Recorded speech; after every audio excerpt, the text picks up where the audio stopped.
Assalamualaikum warahmatullahi wabarakatuh.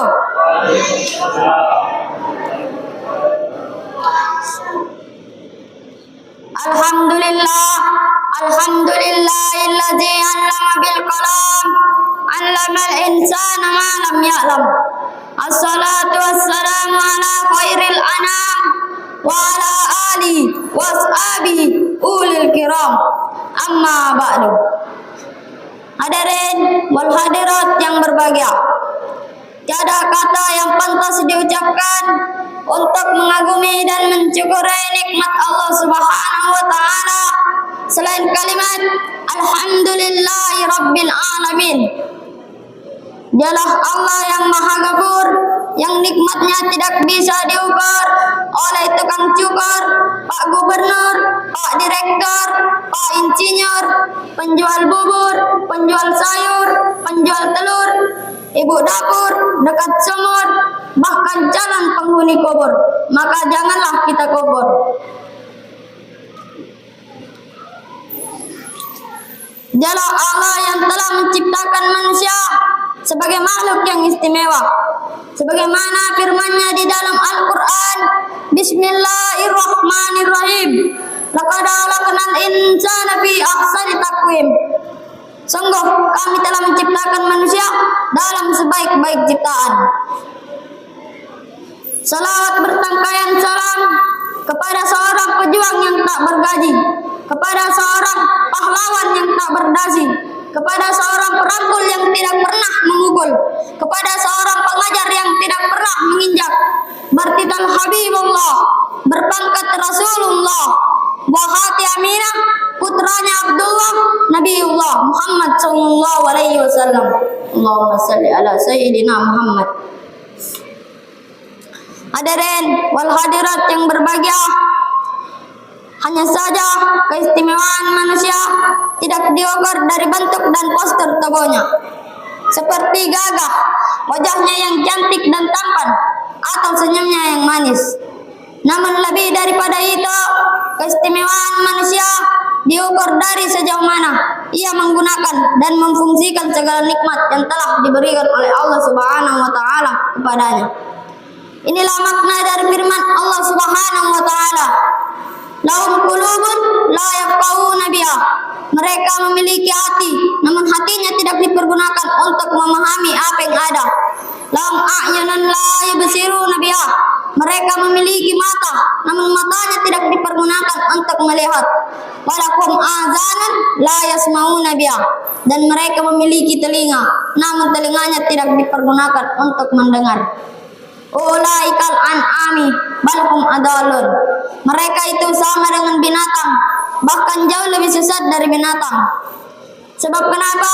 Karena mereka memiliki segalanya, namun ia tidak pergunakan sesuai apa yang diinginkan oleh yang memberi.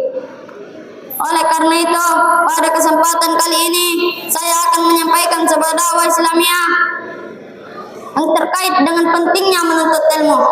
Karena dengan ilmulah kita akan menyadari bahwa manusia adalah makhluk yang istimewa, sehingga kita memiliki kewajiban untuk saling menjaga keistimewaan tersebut. Hadirin wal hadirat yang berbahagia, bila kita membuka ayat-ayat Al-Quran, maka akan ditemukan satu ayat yang memerintahkan kepada Rasulullah sallallahu alaihi wasallam untuk bertanya kepada kaumnya. Bismillahirrahmanirrahim.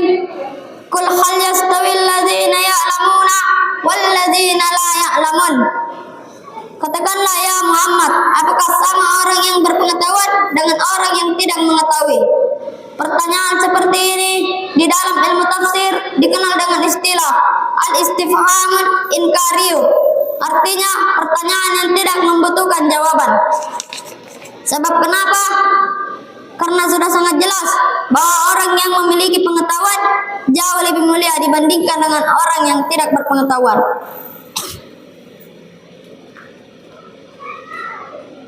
Itulah sebabnya Islam sangat mementingkan ilmu pengetahuan. Bahkan disebutkan dalam salah satu hadis, innal malaikata la tad'u ajniyata li talibil ilmi ridan bima yasna'u. Sesungguhnya para malaikat membentangkan sayapnya kepada orang yang menuntut ilmu pengetahuan sebagai bentuk keridhaan mereka atas apa yang ia lakukan. Sungguh mulia orang yang meluangkan waktunya untuk belajar dan belajar.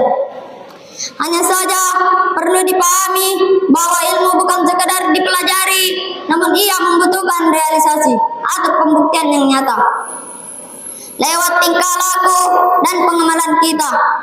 Ilmu akan menjadi mahkota kemuliaan bila kita menyertainya dengan akhlak dan sifat terpuji. Namun ilmu akan menjadi penyebab kehinaan bila ia jauh dari unsur-unsur keimanan. Karena itulah ada sebuah ungkapan mengatakan, al-adabu qablal ilmi, mendahulukan adab sebelum ilmu. Keduanya harus berjalan bersama, karena betapa banyak orang yang berilmu, namun ilmunya ia pergunakan untuk membodoh-bodohi orang lain. Dan betapa banyak orang yang kuat imannya, namun kurang ilmunya, sehingga ia mudah dipermainkan dan dibodoh-bodohi oleh orang lain. Itulah sebabnya agama kita senantiasa menganjurkan kepada semua umat manusia untuk meningkatkan ilmu dan ketakwaan. Sebab dengan keduanya lah manusia dapat mencapai puncak kemuliaan. Ilmu akan mengantarkan seseorang menuju kehidupan yang lebih mudah, sementara ketakwaan mengantarkan seseorang menuju kehidupan yang lebih terarah. Sehingga sekali lagi, menuntut ilmu adalah sebuah keharusan sekaligus kebutuhan. Banyak ayat dan hadis yang menunjukkan keistimewaan orang yang belajar dan mencari ilmu. Sebagai kesimpulan, tiada kata terlambat untuk memulai sesuatu yang mulia. Jangan karena usia terlanjur tua menyebabkan semangat belajar kita berkurang. Apalagi jika masih muda, gunakanlah waktu dan kesempatan untuk melakukan sesuatu yang mulia. Sebagaimana ada sebuah ungkapan mengatakan, ability is of little account without opportunity. Namun di peko jana tawe, mereka ada kesempatan untuk berbuat detona keguna. Betapapun hebatnya kemampuan yang dimiliki seseorang, tidak akan berarti bila mana tidak diberi kesempatan untuk berbuat. Ilmu akan menjadi ilmu adalah modal kebahagiaan sekaligus senjata kemenangan. Raihlah kebahagiaan, capailah kemenangan dengan berusaha memperbanyak ilmu yang diridai Allah Subhanahu wa taala. Saya kira inilah yang bisa saya sampaikan. Kurang dan lebihnya mohon dimaafkan. Kesalahan itu datangnya dari kami, kebenaran itu datangnya hanya dari Allah yang Maha Esa. Dan saya tutup dengan sebuah pantun. Saya lahir di perbatasan, insya Allah tumbuh cepat segera besar. Saya masih banyak kekurangan, mohon dimaklumi masih tahap belajar. Di Pulau Sebatik, Indonesia, Malaysia berdekatan. Sampai ketemu ya di lain kesempatan.